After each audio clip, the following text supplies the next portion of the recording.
Hello everybody, how you doing today? Welcome once again to our daily dose of English. In today's episode of our daily dose of English, we have a word, a vocabulary, a verb, an expression or an idiom that you can use when you speak English, and a phrasal verb. Okay? At the end, we have a curiosity section where we talk about, some curiosity or maybe even some English tip. Today, I think it's going to be an English tip. Let's just get started. The verb for today is the verb to battle. To battle. To battle is a verb basically that we use to talk about a fight, struggle, a fight, a tenacious fight. We use the verb battle to talk about a very big fight that you're having with someone or something. For example, you can say that he's been battling his illness for some time, for a long time. So to battle is to tenaciously fight someone. So it's a synonym of the verb fight, but it's a little stronger, I'd say. So when you battle something, you're fighting very, very strongly.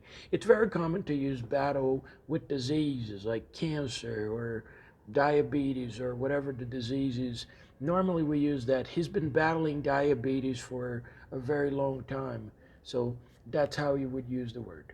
The expression of the day, I have a very interesting expression. It's the expression to butter up.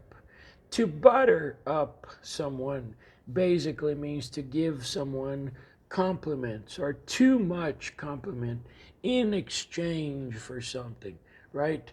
It's like in Portuguese we would say puxar o saco. We have another expression for puxar o saco, which is a bad one. In English we use kiss ass, right? It's very common to say kiss ass. I think butter up is a lighter way of saying it. So let's say that you are telling me some very good things that maybe are not true. And I say, wait, why are you buttering me up? Why are you buttering me up? So why are you kissing my ass? Why are you being so nice to me? What do you want? So that's the idea of butter up. The word butter, as you may know, it's like manteiga, right? It's milk when you kind of like whip milk and you make butter. You churn milk into butter. You churn milk into butter. So that's the idea from the expression buttering up someone, right? So we need to butter this client up. It means we need to give them everything they want so that we can get a contract. So that's where the expression comes from. Okay? Very nice. For the phrasal verb of the day, we have a phrasal verb that is interesting too. It's the phrasal verb dress up. To dress up means to put on very nice clothing, very beautiful, even maybe sophisticated or very formal type of clothing. So we're going to a wedding, for example, and you have to wear a tie and a suit. So you say, do I really have to dress up? Like, I don't like to dress up, particularly I hate to wear a tie. So I go like, oh, do I really have to dress up for the wedding? Do I really have to dress formally for the wedding? And when somebody's using very sophisticated clothing like a suit and a tie or a long dress, you can just say, wow, you are all dressed up. You are all dressed up. It means você está elegante, você está bem vestido. That's the expression, or the phrasal verb rather, dress up. Okay? Well, for the curiosity section of our daily dose today, I decided to talk to you about a common mistake that I, as a teacher, see from my students, specifically students from Brazil. What happens is that in Brazil, the sound of R, when it's in the beginning of a sentence, normally we say ha, he, ho, hu, right? Something like this. But in English, that sound doesn't exist with the letter R. So you will say, for example, remember and not he member. You will say review and not he view. So it's very, very important because he view is a different thing, right? It's not review. So remember, review, report, right? That's the basic idea. So every time you have the letter R in English, you have to do that R from the countryside of Sao Paulo. I am from the countryside of Sao Paulo, so it's easy for me to use that R.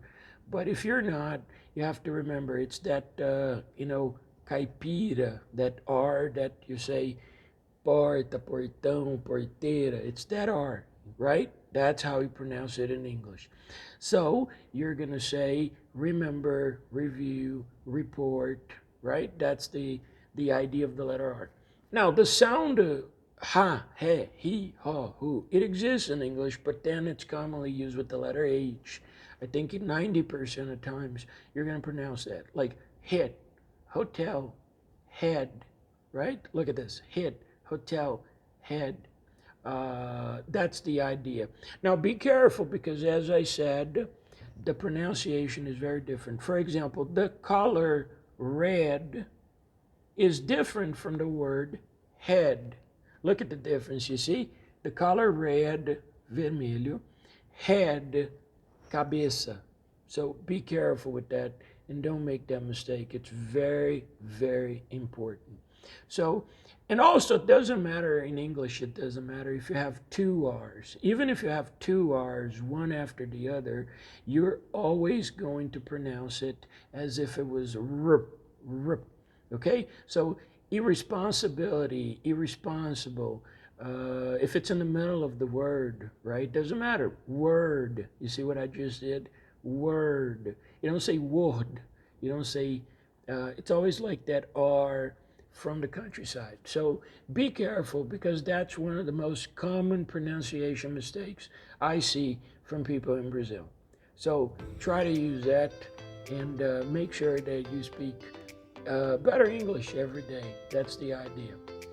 Thank you very much. Watch my videos on YouTube. I have a channel on YouTube. These videos, they go to YouTube. So right there you can have, all the daily doses. It's very easy to find. And remember, if you like this video, if you want to share them with your friends and family, please do so. I would appreciate it. Thank you very much. Have a good day, and I'll see you soon. Bye-bye.